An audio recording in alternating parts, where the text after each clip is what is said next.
Welcome to the Change Leaders Playbook, bringing you all things delivery leadership in a podcast. I'm Cliff, an experienced delivery leader with a passion for the teams and the businesses that are changing the game. Today, I'm joined by my special guest, Raquel Horta, a highly experienced project and program leader, and we're going to be unpacking what program success means, a bit about coaching, and much more. Now, Raquel has over 25 years experience spanning software development, business analysis, project and program management, as well as operations and strategy roles. She's even played chief of staff roles and is currently a project and program management coach and consultant, as well as a co-founder of a services company. And with that, I'd love to welcome Raquel to the show. Hi Raquel, how are you? Hi Cliff, thank you so much for having me, and thank you for inviting me and share my thoughts about some of the topics that you really would like to know more. I'm very happy to be here with you today. My pleasure. I've been looking forward to this all day. So I really want to start by just giving you a chance to introduce yourself, Raquel, to the audience. You've got quite an interesting background. Tell us about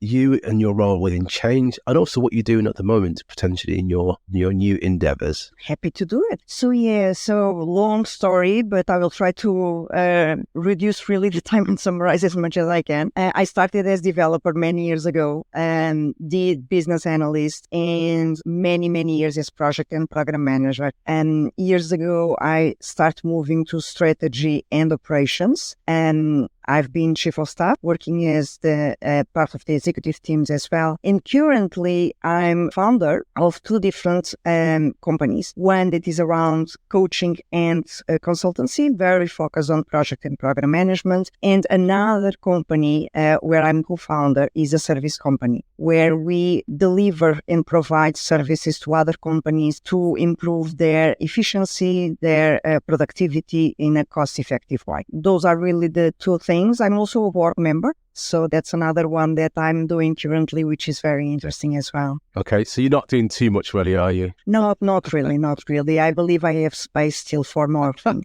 Okay, well, I'm sure we'll find something for you to add to all of your work.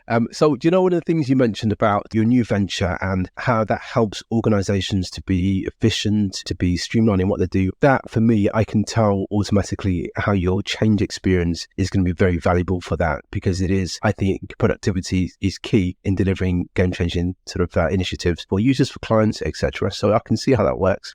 So can you tell me, with all that in mind, about your background in project and program leadership? What are the key things that you've, without having to mention specifics and names, what are the key things that you've worked on which you really thought were quite pivotal in your learning experience? Cliff, I could actually speak and talk about this for hours, right? First, I believe I want to tell you that I'm really and truly passionate about both roles and positions. They are different, and there are still lots of confusion between both, I would say, but they are really different roles, right? I remember I was consultant for many years, and I started as project manager and as consultant working with clients. And obviously I got so many different lessons learned right from that experience. I remember being just junior and starting projects and not really paying too much attention to the relationships, for example. It is a major and a key. It's really essential to create and build strong relationships with all your stakeholders. And building teams was really another lesson learned. And the teams that I was working with and built for that specific project were not reporting to me. So it was a bit, they were actually my peers, right? So it was a bit strange to lead them throughout the project. And then the challenge is really how you build a team in such a short term period of time, because sometimes projects are 6 months, 1 year, and you really need to build a team to start straight away being productive and deliver what you need to deliver, right? So there are really many challenges that as a project and program manager we need to face, and in order to deliver successfully our projects and our programs. At some point, I remember that I was already leading programs as project manager. Remember, this was many years ago. Program management was still not really a thing. Many companies were hiring just project managers, and then actually you were leading programs as well. I believe there are still companies doing the same nowadays. It was not really just an old thing, but I remember to start leading programs as project manager was so exciting. Was really try to make sure that all the projects were aligned to deliver something that would be useful and aligned with strategic goals of the companies at that point, my clients as well, to make sure that all the teams teams were really aligned. It's like, thinking about this is like a small organization, a program, right? Because you have so many people working towards the same goals and you want to achieve the same thing. And you need to make sure that everyone is aligned to actually achieve those goals. So very interesting, both roles. Is really something that I really like to talk about. I hope I answered your question as well. Oh, you did. I've got plenty more questions for you, but I'm quite intrigued to understand, because I've been in a similar trajectory. I started off wanting to be in a development role, then realizing actually I still loved working in tech, and I wanted to be more into a project management role. And then I worked into that role and developed myself there, and then moved into program management. And I know, I can sense and I can experience there's lots of differences. I'd be keen to get your take on the differences. But before I ask that, I'm quite keen to figure out which of the types of roles did you find most rewarding? Because they're similar, but they're not really the same, are they? They are not the same. I feel so fortunate because I actually enjoyed all the roles that I had. When I started as developer, it was really a passion, because building something from scratch, a software, a system that people could use, was amazing. I still love it. I don't code anymore. Actually, some time ago, I was doing a macro in Excel, and I was so excited to actually code something, because it's really interesting to really build something that can help people being more productive, for example, right? And automate some kind of processes. So it was really something that I love to do. But I remember to think that I didn't want to code my entire career. It was something that I wanted to go more to leadership and really working and driving others and initiatives. So I started very early as team lead as well. That was another experience. Oh gosh, still remember lots of experience and lessons learned about that one as well. And then project and program management, what can I tell you about that? Is really, how do you bring everyone with you to achieve a goal? That is so interesting. Is like a superpower, right? Is how do you actually transform just an idea in something that is concrete, in a plan, in a strategy that brings everyone with you, and everyone, I mean team, stakeholders, even your sponsor, the executives, to actually achieve something. And that is amazing if we think about that, right? The power that you have to really help the teams and the project, the program, the organization to achieve those strategic goals. So that's another one. When I moved to strategy and operations, was a completely different experience, right? I learned lots of my skills. I believe you can transfer lots of the skills that you have as project and program manager to operations and strategy, but it was a new world for me as well. And it was really interesting. I learned so much also. As part of the executive teams, I learned a lot with stakeholders, with other executives, and I was running programs as well in a different way. I was more being a sponsor of those programs than actually being the program manager. And so completely different challenges. And I was loving it as well. And today, as a co-founder, what can I tell you as well? I'm so busy because I'm really doing something that I like to do, is set up a company. What do you need to do? Sometimes can be overwhelming. The other day I actually shared something on LinkedIn that I was overwhelmed. Can be so much, but comes again to the skills that you have to plan, to schedule, to bring others with you as well, right? To share your ideas, and how do you transform again those ideas in something that is a bit more concrete to help others as well. So I feel that maybe the common topic that I'm trying to share with you is really this passion about transforming something from scratch in something that is viable and help others. Same thing with my practice coaching and consulting approach. Same thing. I decided to become a coach. I was already doing coaching for many, many years and mentorship in all the roles that I was. I decided to really help others, and I started thinking, how can I help others? Where can I help others? And project and program manager again comes to the equation, because it's something that I really love to do. And I did it for so many years that I feel that I have the experience and I can help other project and program managers. So yeah, I believe the common piece here is really this transformational, if we can call transformation to all of this that I just shared with you. Yes, absolutely indeed. I was thinking as well about core differences. I'm really keen to get your take on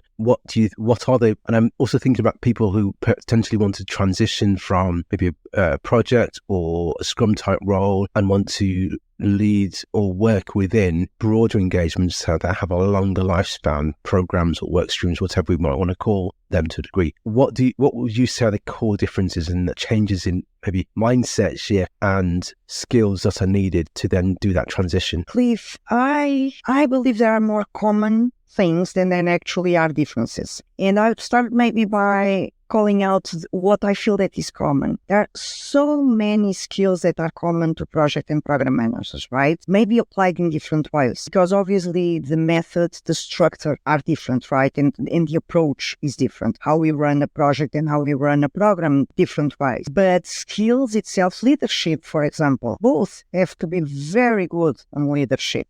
Communications, we apply communications in different ways. Project managers communicate to their own stakeholders that are more within the project, and program managers probably more at the senior management level. But communication skills need to be really, really good, right? Growth mindsets. We embrace challenges, which is not easy, but we need to. So there are so many. We need to zoom in and zoom out. Different ways as well. A project manager will zoom in more in a Scrum team, right? And try to understand how they do it to make sure that obviously we somehow can help with the challenges. A program manager will zoom in projects. So those are common, applied in different ways, I would say. Where I really see the difference is in the mindset that you mentioned. The mindset is completely different. And when we progress from project manager to a program manager role, sometimes it's hard to really leave the hands-on, to look to the details, to look to all the details and all the planning and schedule and the budget that we need to make sure that the project will be delivered and all the deliverables will be on time and on budget. A program manager is not so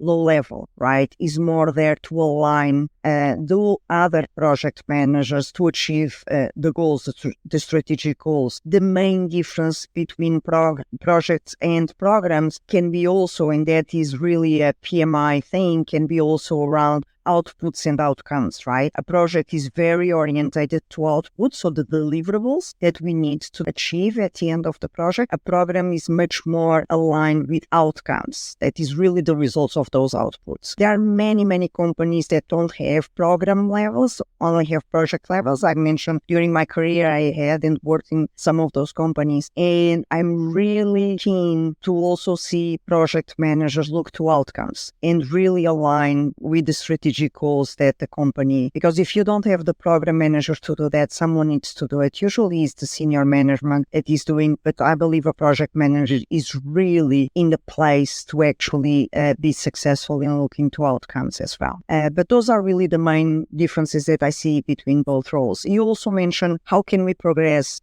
from one to another. I feel that is a natural progression from project to program. I remember doing projects. I started doing programs still as project manager, and I believe at some point you will feel that is your next step, right? He's not only looking to one project, but maybe coordinating different projects to achieve something else. So I believe it's a natural thing. There is no specific path, I would say. A person that has those skills can actually go to a program and be successful as a program manager as well. But I feel that is the natural progress from project to program. Yeah, I think so. And what I found is that a lot of people are happy in a project role and they're incredible at it and can continue to do it. I just found exactly what you said. It was a natural progression at a certain stage, and I just wanted to do something slightly different within the same domain. Now, what I did find though was that when I progressed into a program role, I did struggle in what you said earlier around trusting people and zooming in and zooming out. When you suddenly have multiple projects or work streams under your belt, you cannot be there all the time. You certainly can't zoom into the same level. And I certainly struggled for a while until I realized that actually it's based on trusting your people, communicating effectively to them and with them and letting them do their thing, right? And being there when they need you. And as soon as I let go, I was able to relax more into my role and focus on the things I should be focusing on, which is, again, the wider breadth of stakeholders that I needed to be kept in check and kept aligned as well. So, and then I really started to enjoy the role then. So yeah, I'm glad you mentioned those points because they really resonate with me. It's interesting because you were talking and I was also thinking that sometimes it's also the perception that others have about the roles as well, right? Since sometimes it's not so clear what a project and a program manager is, there is that confusion. And then it's expected from a program manager to actually go and zoom in all the details, and expected that actually the program manager knows about everything when it's not really the responsibility of a program manager. And as you say, it's impossible to obviously do all of that, right? It's a completely different level of the communication as well with the stakeholders, but sometimes it's expected from the stakeholders that the program manager knows everything and all the details and go through all of that. So yeah, it's not only about that. Is hard for us. I had the same, very hard, because you are so used to go to all the details and know about everything. So it's hard to go to that level sometimes, but it's also the expectations from others around you. Indeed. And I was wondering about your new role as well, the business that you've set up and organizations you've worked in. How valuable has your change experience been in setting up a company? Because you said, rightly so, and I agree with this earlier on, that a project is in many ways like a mini company, a mini organization, something to that effect. And therefore, I assume that helping when you started your own venture, that whilst it was going to be very challenging, there were some similarities there, and you put yourself in good stead. I'd be quite keen to understand what was similar and what was transferable for you, because I suspect that there are people who potentially are wanting to start their own businesses at some stage and may want to think, okay, so what can I do to ready myself? What kind of projects and leadership skills can I do and gain? And I suspect that our delivery experience, collective delivery experience, and much of that is valuable. So I'm quite interested to hear your thoughts on that. Absolutely, Cliff. If you talk with my husband will tell me that I'm the person that actually has a schedule for everything. We go on holidays and I'm already thinking about the next step. Where do we go next? So I feel that that kind of organization and planification is great when you actually are starting a company. I do plans for everything. I do schedule for everything. I keep saying to my co-founder, we need to schedule. We need to understand what we will do next, because I believe that gives you that feeling of control, that you are controlling.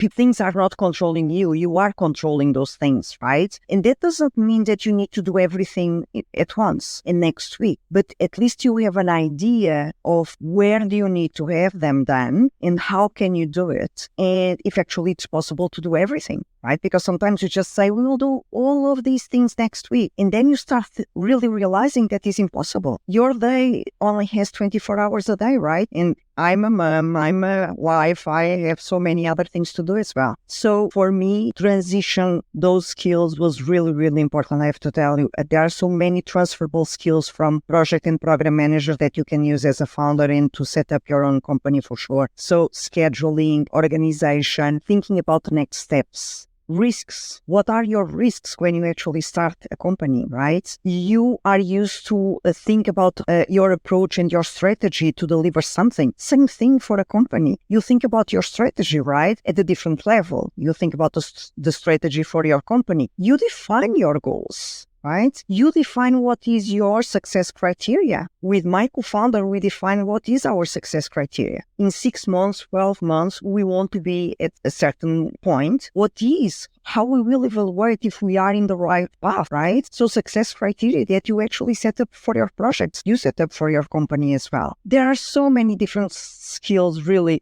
Right now, those are really that come to my mind, but I could actually probably really write a list about those. That's really, now that came to my mind, could be a great idea. Yeah, I think you should. I think there's a big audience of, I assume there is a big audience of co-founders or startup founders who potentially want to see what those skills are that are transferable. I mean, I also think about financial control, right? Whilst it's slightly different, there is so many similarities there, and business case management and so on and so forth, and people, leadership, etc.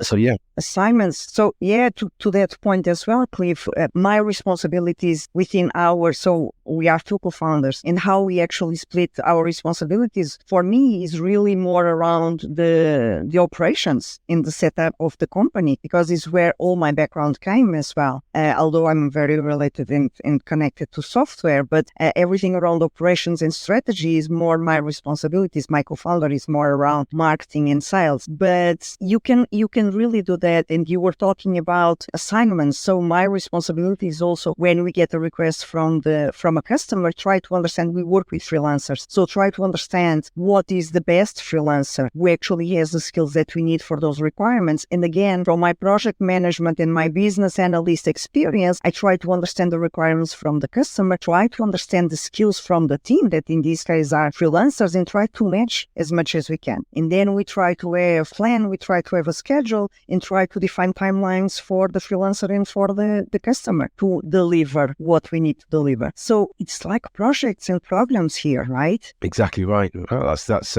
very, very exciting. I can see. Yeah, I thought there were more transferable skills, but now I think there's even more than I thought of before this conversation. So yeah, that's really, really good.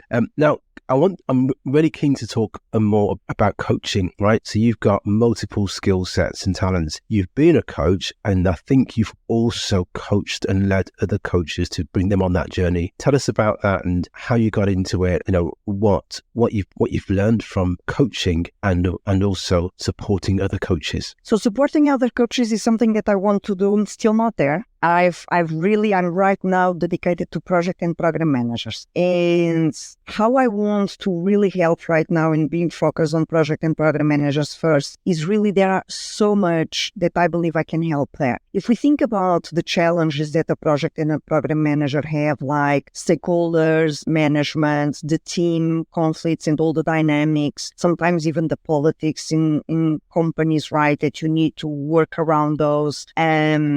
All of those in the way sometimes the projects are red, right? In a very bad status. All of those will bring frustration, lack of confidence the majority of times, will impact the well-being, will impact the performance. How many project managers and program managers tell me that they wake up during the night thinking about the project and even fear about their jobs, right? If they don't deliver on time and be a successful project or program. So I'm really keen to help project and program managers overcoming this. I believe the result is actually very good for all, for me for sure, because I will learn also a lot and I can help others with my experience as well. But for project and program managers, just to see them overcoming all these challenges and that they can be more confident, more relaxed, and be successful, I believe it's already something that for me is very rewarding. I also need to think, and I believe all the coaches need to think, and maybe this is where then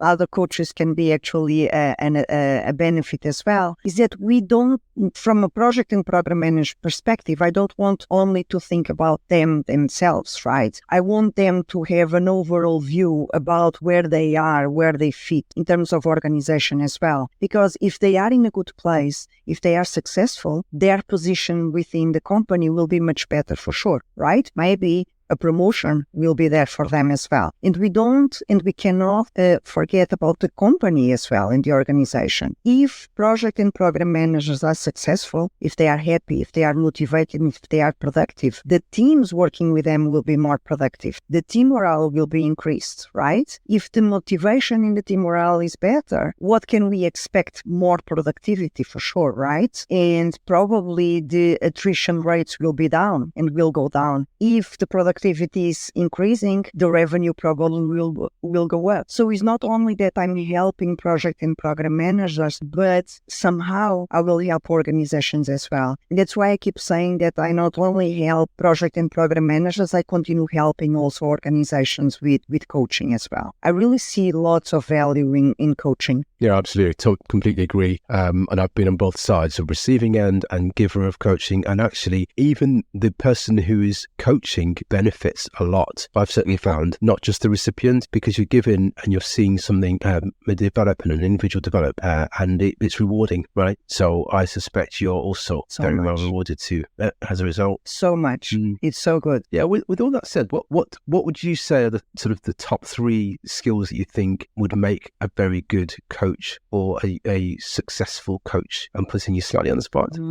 So I believe comes again to the project and program manager skills as well. Yeah. As a project and a program manager, you need to actively listen to others. You need to learn how to listen to others, right? And understand others. Coaching is really about listening to your clients, to their challenges, is helping them to set their own goals. Coaching is very goal-oriented, right? So clients will set up those goals and you partner with them. You are their thinking partner to actually achieve those goals. So again, about you need to know how to set those goals to help your clients to also set their own goals and be very committed to it as well. The client needs to be committed, needs to be accountable. Sometimes people need an accountability partner as well. And the coach is there to do that as well. So maybe those three, there are many others, but maybe those three would be the ones that I would highlight. Yeah, good choices there. Good choices. You've really got me thinking now as well, because there's so much more in coaching that I could ask you about. But I think the last one specifically around coaching that I'm quite interested in sort of getting a better view on from your perspective is around where it's gone wrong and what you potentially would have done differently. And I've said that because I've had an experience where I've been coached and then my perception of what coaching was potentially not what it actually was, and therefore it affected my ability to support others. I'm quite interested to know where you've been at the receiving end of it, or you've experienced coaching that hasn't been as successful, and potentially what people should do differently instead. I believe there is also confusion around what coaching is. Sometimes people think that coaching is about training or it's about mentoring. And there are different disciplines, let's say, right? Coaching and mentoring are different. They are both very rewarding, very important, I would say, but they are different. One of the things that I usually ask to my clients is if they really want to go with the coaching only, if they want also a bit of mentorship. There are many people looking to mentoring, that is really knowing about your experience and try to somehow mimic your experience to their path. That is not really what I believe we should do, right? It's great to have a mentor. It's great to understand what are the options. It's great to learn from a mentor, but you really need then to have a coach as well and try to make your own solutions, because you really know more than anyone else your situation. You are unique, right? So don't try to mimic others. It's important to have mentors. It's important to know and the experience from others, but really try to come up with your own solutions and your plans and action plans to achieve your own goals. It's really important. It's where I believe coaching really comes. Yes, there are, and I believe maybe sometimes the bad experience come in this related with this lack of understanding what each of these roles can be, right? And the person maybe can actually search for a coach and is expecting training, or is expecting that a coach shared all the knowledge and tells exactly what they should do. That is not the goal. So it's very important, and I make sure that at the beginning I share with the person what coaching is, what mentorship is, what training is, and try to align with the person what exactly they need. And that can take some time, can try to understand exactly what are the goals that the person wants to achieve, right? And then maybe align what we can do. Can we actually go a bit of a coaching and apply some techniques? Can actually be more a mentorship, relationship, or it's required a bit of training as well, that in terms of project and program management I can do as well, right? But yeah, I believe those bad experiences, the majority of the times, Cliff, are about the expectations that the client has that are not very well aligned with the expectations that the coach has as well. Yeah. And sometimes it's just incompatibility. Oh gosh, it's a hard word for me. But sometimes it's not easy, right? We are talking with people. We are people and we are trying to help others. And sometimes personalities or even the client is not committed to it. If the client is not committed, it's almost impossible to help the client. Yeah, I think you touched on a really good point as well about not being, I'm not going to repeat what you said, lack of being compatible, incompatibility, whatever it was. Yeah, and because sometimes you reach a point where in the coaching journey, and again, I've seen this, where actually it worked for a bit, but similar is true for mentorship. It works for a bit, but actually it then becomes just a routine and drags on. And actually it could have finished a while back, but you then continue that relationship, the coaching relationship, even though the coaching is no longer needed. right? Or if the two parties potentially weren't compatible, like you say, in the first place, and you just need to call it out and say maybe someone else might be the best fit for you, and vice versa. And just being brave, I think, is helpful. I've seen it happen, and I'm glad you said what you said about having the conversation up front. What do you actually want, and therefore, is it coaching? Is it training? Is it mentorship? Here are the differences between them, and then tailoring as needed. So really good, really thorough view, and I appreciate that, the way that you sort of anticipated. And this is a best practice from coaches to actually reflect on the sessions that we had. Try to understand where actually went well, where, again, very connected with project coach. Everything is connected with project and program management skills. That is lessons learned, right? We do lessons learned as project and program managers. As a coach, we do reflection time. We should reflect on the session. We should reflect what went well, what didn't really go very well. What can we improve for the next session? And at some point, we may actually realize that our relationship is not actually going and progressing very well. I don't know. There are different reasons there, but maybe because we are not so compatible. We are not helping anymore with the goals. Maybe the client is not so committed to it. It can be so many different reasons, but I believe we should be very honest as coaches and have that open conversation with the client for sure. Yeah, indeed. And I have to confess that when I initially helped people from a coaching perspective, my biggest challenge was not listening enough and wanting to always impart my quote unquote knowledge, when actually that was not necessary at all. What I should have been doing was just listening and understanding what are the individual's actual needs and how can I help them, rather than how can I just talk at them. And that was certainly my biggest failing as a I believe everyone starts like that. Yeah, I believe everyone has the same thing. It's like you can see where maybe the solution is, and you are so compelled to say something, right? But no, you really need to stop thinking, no, I'm not here for that. I'm here to listen. I'm here to help and really make the person to actually shift to their own solution. Sometimes I just ask if the person is stuck. You have someone else that actually was in the same situation? Or do you want me to give some kind of tips here, And if the person is okay with it, I will do it. But it's very hard to see the person struggling, but you are not really sharing what could be a possible solution. Exactly right. Great, excellent. So I'm just gonna give you a bit of a warning. At the end, I'm gonna ask you to ask me a question, right? So I'm just gonna prepare you for that. And I think it's good because you get to put me on the spot. You get to see me get to squirm and try and answer a question. And that question can be obviously about projects and program leadership, anything that's on your mind that you want to see what my response is. But before then, I want to ask you something about people that want to start out in project roles. How would you recommend they pursue? And to be honest, I know that there's no one size fits all. Everybody has a different journey. But if somebody wanted to start out as a project leader, how would you recommend they start out on that journey, or any practical experience or anything like that? I would suggest, so again, there is no one solution fits all, right? My experience was really starting in the companies that I was already working for. So I always suggest to people that if you are working in a company, you want to move to a different role, challenge yourself, talk with your managers, create your board of directors network, let's say, within the company that somehow can help you try to understand what the new role could be as well, how things work, and maybe also advocate for yourself. So I always suggest to learn about the role that you really want to go to, because sometimes you can just think that is the role, it's amazing, but you don't know too much. So it's important to talk with others, try to understand, study. It's really important. I know that certifications are important. People keep talking about PMP, PGMP, all those certifications are important, but remember that PMI is more directed and more aligned to make you a professional. So those certifications are really professional. You need to have already some years of experience. So try other trainings. Try really to understand what project or program manager is. Really learn about that. Talk a lot with people that are already doing those. There are so many material around. I won't even talk about books, but obviously read books is important. There are many around, many good ones. sometimes around, and try it. I would really suggest try it.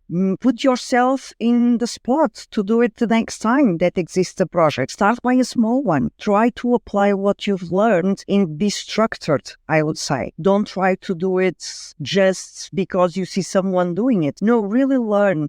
You will do lots of mistakes for sure. We all do. So we learn from those. And the next time you try to do better. And the next time you try to do better. And that's how you keep learning for many, many years as project and program manager. And that's really what I believe we should do, is continue learning. We never know everything. So just try it. That's really my suggestion for someone that wants to start in project management. Yeah, I totally agree. Giving it a shot, giving it a try, and just being not afraid of mistakes is probably the biggest way for me to get going, really, as well as everything else you mentioned. So yeah, fantastic. I've got one last question for you, then it's over to you to ask me a question. And this is about business analysis, because I've met delivery leaders who previously had business analysis experience, and it shows, and I think it's very valuable. I'm quite interested to know from yourself, because you've had a similar trajectory as well and a background. What would you say is the significance of business analysis in a project team? And the reason why I'm asking that is because there are many instances where I've worked with business analysts and I've really valued it, and I think it's an incredible skill. But sometimes I've seen that there's been maybe a differences in terms of perceived value of each role. Both are equally valuable, but I'd like to get your take on that and the value that each role provides. Oh, I agree 100% that both roles are very valid, right? The skills that we can bring as business analysts to a project and program management are really important as well. As a business analyst, you are very used to listen to what the client is saying. And sometimes it's not very concise, it's not very structured, it's not very going to the point. I want this, right? People just start talking and you are there for hours trying to understand what really the person wants. And you need to have the capacity to really translate, again, what sometimes is just an idea to something that is more concrete. And you need to document that, right? In a very simple way that everyone will understand what is required to do. And in a way that people understand what are really also the next steps and really make then a technical solution, for example. So those skills are transferable to a project and a program manager and are very useful as well, because a project manager also needs to listen to their stakeholders, needs to understand what are their perspectives and opinions, make solutions, try to come with solutions to then have a brainstorm with their stakeholders and try to find out what is the best solution. The majority of the times, again, try to understand and translate what is going on the stakeholder head and try to apply and define a strategy to actually achieve that as well. So I feel that is lots of common skills and the way you approach things for both roles. There are also, just because you are asking me that, and I don't want to really delay these, but clear, there are also sometimes we feel that project and program managers need to be experts in their fields, right? So if I'm doing and leading projects in software, I probably need to be a developer or have some background in development. I felt all the time that all my skills were complementing, and were actually building up for my next role, and was for me obviously very useful when I was leading a software project and I was able to talk with developers because I could talk the same language. Very useful, but it's not mandatory. Anyone can actually lead a project and a program, even if you are not expert in that area. So if we have project and program managers listen to these, they are scared, I'm not, and I had clients saying to me, I'm now being assigned to a software project and I don't know anything. I don't even understand what developers are saying. You are able to do it, okay? You probably need to be a bit more effort, tell them to explain to you as you are a child, but you are able to lead that project, I'm sure. I'm glad you mentioned that point. It's such a big point, and a lot of people, including myself, have had almost imposter syndrome around having having project meetings or trying to lead a team of people who are experts in their field, and you actually don't know how they do what they do. And so that reassurance you've given is really valuable, and I hope that people listening to that will be encouraged by it. So yeah, thank you so much. Now over to you. Any questions for me? Oh, I love this one. Yes. So you mentioned that you also had a similar path, and you also did or still do some project management and program management. I would love that you, Cliff, could share with us your main challenges. Of course, my main challenges, and I think more, I'll probably think more at the program view, because that's where I'm at the moment, and most recent experience. The main challenge is really galvanizing people together. And because, I work with, I'm sure you do work with very experienced, very talented people, or very opinionated people. And that's what we want, right? Because we want people with opinions and views and who want to bring their skills to the table. But how do we get them on a journey so that they're all using their skills to the best of their abilities, but for a common goal and not for any other reason? And I guess the main way for that, to do that for me, is to ensure that I'm very, very crystal clear on what the business objective is that we're trying to deliver against. And not only is it written down in a way and articulated in a way that is measurable and specific and all the rest of it, but also in a way that is emotive. And that emotive aspect of it is what is, I guess, people miss a lot. I like to do things because it makes me feel good or a certain way. I will do something if I have to, and if there's a specific, tangible reason to do it, but I would actually want to do even more if I've got emotional connection to it. And so building an emotional connection and trying to articulate that is important. And I think as a delivery person, I think we all need to have that, and we miss it a lot. So that's a challenge. That's a challenge that I use that approach to overcome with, and to build a narrative for what's happening. And I can probably think of one more challenge, and that challenge is managing expectations, really. So managing expectations of stakeholders. That could be anyone. It could be my team to a degree, could be stakeholder, right? The users are stakeholders. The people who are funding the changes are stakeholders, and their bosses are, right? And beyond that. So managing people's expectations all at the same time, I find that challenging, because sometimes you can go into a project board or program board and give an update, but equally you could be going to a senior person who's expecting you to just do the work because they're paying you to do so. But in reality, they need to do something as well. So how do you have that conversation with them to say, actually, yes, I'm here to do this, but I can't do it unless you fulfill your part of the bargain? And setting those expectations up front is super important. Not only is it important to set the expectation, but I think also to keep reminding everybody of those expectations so it's not forgotten, because you're going to need to call on that at some point in the future. Does that answer your question? And so common. Yes, common, those challenges, right? Because we are working with people and we are complex. People are not easy. Yes, I love it. Thank you. Great. And I think this is a perfect way to end the conversation. It's been a real pleasure, Raquel. It's been so much fun having a conversation with you and learning from you as well and all your experience. And thank you so much for coming on board, and all the best. Thanks again. Thank you, Cliff. Thank you so much for inviting me again and spending this time with me and allow me to share my thoughts. So very good. Thank you so much. And to everyone that you will share my contact, please connect. I love to really have these discussions with all of you. So please connect. I usually use more LinkedIn, so it could be the best platform. Right. And thank you, Cliff, again. No problem. Have a great time. Thank you very much. Bye for now. Bye.